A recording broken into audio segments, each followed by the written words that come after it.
ভণ্ড ইমাম ধরা পড়ছে তা না, ভণ্ড পীর ধরা পড়ছে। তার মানে যত দোষ নন্দ ঘোষ, মানে পীরকে যদি তাড়ানো যায় তাহলে সত্য ইসলামটা থেকে মানুষকে দূরে সরে নিয়ে যাওয়া যাবে। এটাই মূল কথা। আমার কথা কি বুঝতে পেরেছেন? ভারত, পাকিস্তান, বাংলাদেশ ওলিয়া উলিয়ার দেশ। আপনারা দেখেন, আপনি ঢাকায় দেখেন না, বলছি আল্লাহর ওলিরা কলেমা পড়িয়ে পড়িয়ে হিন্দু মানুষগুলোকে মুসলমান বানালেন। সেই মুসলমানের নাতিপুতি খুতিরা আজকে মসজিদ বানাইছে। ওই মসজিদে ইমামতি করে হাজার হাজার টাকা বেতন খাচ্ছেন, পান খেয়ে ফুসকার মতো ঘুরছেন, পাছায় পালসার ডিসকভার দিয়ে ঘুরছেন, আর মসজিদের ওই মিম্বারের উপর বসে আল্লাহর ওলিদের বিরুদ্ধে ফতোয়া দিচ্ছেন।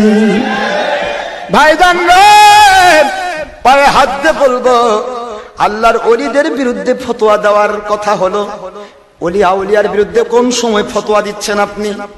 আল্লাহর ওলিরা যদি কলেমা পড়িয়ে মুসলমান না বানাতো, মসজিদ হতো না।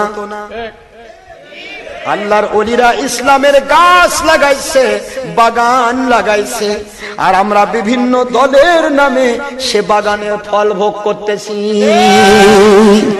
ভাইজানেরা আমার, পায়ে হাত দিয়ে বলবো, ওলিয়া উলিয়ার দুশ্মনী করবেন না।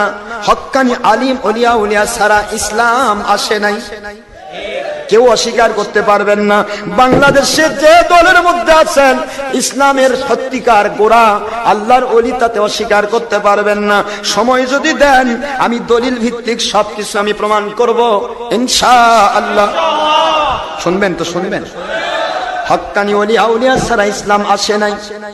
নবীর রাসূলগণ বিদায় হয়েছেন, আমার নবীজি পাক সাল্লাল্লাহু আলাইহি ওয়াসাল্লাম ভারতে আসেন নাই, পাকিস্তানে আসেন নাই, আসেন কি বাংলাদেশে আসেন নাই, তিনি সৌদি আরবিয়াতে এসেছেন।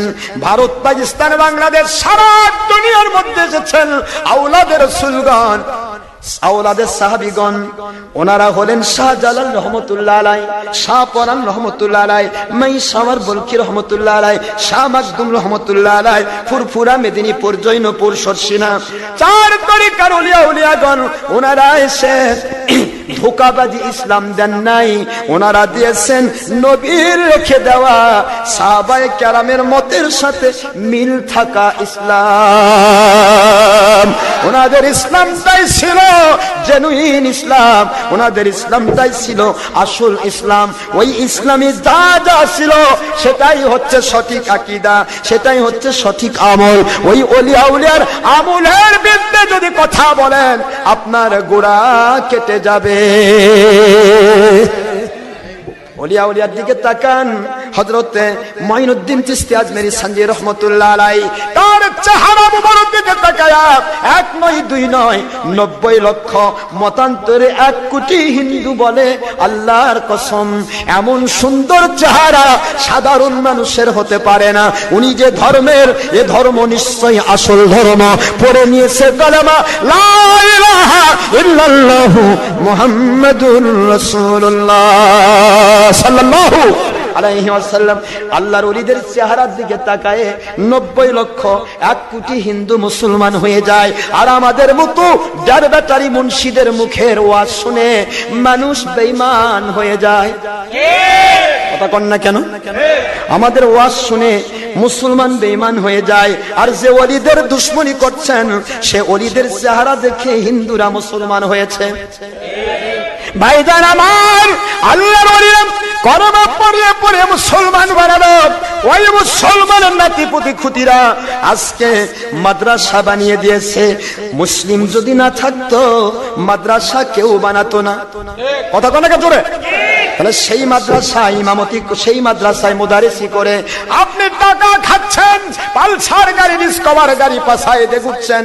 একদিকে আপনি ওই জায়গায় নবীর নামে মাদ্রাসা দিচ্ছেন, নবীর ঘরে দিলে আখিরাতে পাওয়া যায় বলে গান গাচ্ছেন, মানুষের কাছে টাকা নিচ্ছেন। আর মাদ্রাসা থেকে বের হয়েছে আল্লাহর ওলিদের বিরুদ্ধে ফতোয়া দিচ্ছেন। একটু বুঝাবেন আমাকে, আপনি কোন পথে যাচ্ছেন? ডাইভার্ট লাইনে কেন যাবেন ভাইজান? আল্লাহর ওলিরা কলমা পড়ে পড়ে মুসলমান বানালো, ওই মুসলমানের নাতিপুতি খুতিরা আপনাকে ডেকে নিয়ে এসে এক রাতের আধা ঘন্টা, 1 ঘন্টা, 1.5 ঘন্টা, 2 ঘন্টা ওয়াজ শুনে 50,000, 60,000, 70,000 টাকা আপনি ব্যাংক ব্যালেন্স করতেছেন, বিকাশের মধ্যে মেরে নিচ্ছেন। কথা করছেন না কেন? আমি টাঙ্গাইলে একটা মাহফিল করলাম দিনের বেলা, ওই মাহফিলে আমি ছিলাম প্রধান বক্তা, আরেকজন মৌলবি ছিল দ্বিতীয় বক্তা। দ্বিতীয় বক্তা চুক্তি করে আসলো, 1.5 ঘন্টা ওয়াজ করেছে, নিয়েছে 70,000, আর আমি করলাম 3.5 ঘন্টা। ডক্টর আশরাফ সিদ্দিকী 4 পয়সা চুক্তি নাই, যার কারণে আমি ভণ্ড, যার কারণে আমি বিতর্কিত। কথা কন না কেন ভাইজান রে আমার? সব মৌলবি মুন্সি মিলাদের বিরুদ্ধে ফতোয়া দিচ্ছে, আবার টিভির পর্দায় লুকোচুরি খেলতেছে, ওখানে ওর ফতোয়া নাই। কথা করছেন না কেন? পায়ে হাত দিয়ে বলবো, ডক্টর আশরাফ সিদ্দিকী হারাম করে না বলে বিতর্কিত, হারাম করে না বলে ভণ্ড। মহিলার সাথে বেপরদা হয়ে বাকবাকুম করছেন মৌলবি মুন্সিরা, সেদিকে বেদাতি ফতোয়া আসে না। মানুষ খুন করতেছেন, হরতাল করতেছেন, লং মার্চ করতেছেন, মানুষের বাসায় আগুন লাগিয়ে দিচ্ছেন, মানুষের বাড়িতে আগুন লাগিয়ে দিচ্ছেন, সেগুলিতে আপনার ফতোয়া হচ্ছে না। কিন্তু মিলাদের বিরুদ্ধে ফতোয়া, মুনাজাতের বিরুদ্ধে ফতোয়া, ওলিয়া উলিয়ার বিরুদ্ধে ফতোয়া। আপনি কোন রাস্তায় যাচ্ছেন? আসল ইসলামের দিকে না নকল ইসলামের দিকে? রাতের অন্ধকারে নিজেকে একবার জিজ্ঞাসা করুন, আপনার বিবেক আপনাকে ফাঁকি দিবে না। কোথায় আছি আমি? কোথায় যাচ্ছি আমরা? আইনা তাদহাবুন? Where are you going, my young generation? Where are you going? Come to my Rasul Muhammad sallallahu alaihi wasallam and my holy Quran and my Allah. You will must get attention free and have the sinless life from your duration to die of judgment, no doubt. And after your death, you will must descend the heaven firdaus, no doubt. It is speaking of Allah Pak. Ayat number 139 in Surah Al Imran, at the part of 4 Surah number 3 in Quran Sharif Madaniya. My Allah speaking, ولا تهنوا ولا تحزنوا وأنتم الأعلون إن كنتم مؤمنين. It is speaking of Allah Pak. Ayat Sharif number 107 in Surah Al-Kahf, at the part of 16, Surah number 18 in Surah Quran Sharif. Ayat Sharif number 107. My Allah speaking, Innal ladina amanu wa amilu salihati kanat lahum jannatul firdausi nuzula.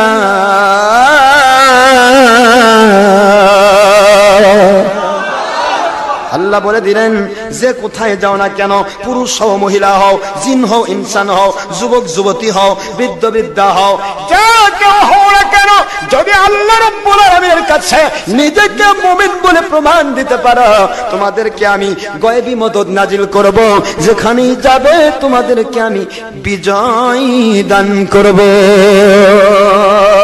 শুধু তাই নয়, এই আয়াত শরীফ আসলো কোরআন শরীফের সূরাতুল আলে ইমরান 4 নম্বর পারা 3 নম্বর সূরা, মদিনা অবতীর্ণ সূরা 139 নম্বর আয়াত। এই আয়াত আসলো পবিত্র কোরআন শরীফের সূরাতুল কাহাফ 16 নম্বর পারা 18 নম্বর সূরা, আয়াত শরীফ নম্বর 107। আমার মালিক বললেন, রে দুনিয়ার মুমিনেরা, শুধু দুনিয়াতে থাকতেই গায়বী মদদ করব না, গায়বী মদদ করি আমি ক্ষান্ত হব না। যখনই তোমরা মারা যাবে, after your death, you will must descend the heaven firdaus, no doubt. It's speaking of Allah Pak. আল্লাহ বলেন, আমি আল্লাহ তোমাদেরকে আমার নবীদের জন্য, মেহমানদারির জন্য যেই জান্নাত আমি তৈরি করেছি, জান্নাতুল ফেরদাউস, আমার নবী প্রেমের জন্য রে আখেরি রাসূলের উম্মতকে আমি আল্লাহ জান্নাতুল ফেরদাউস দিয়া মেহমানদারি করব।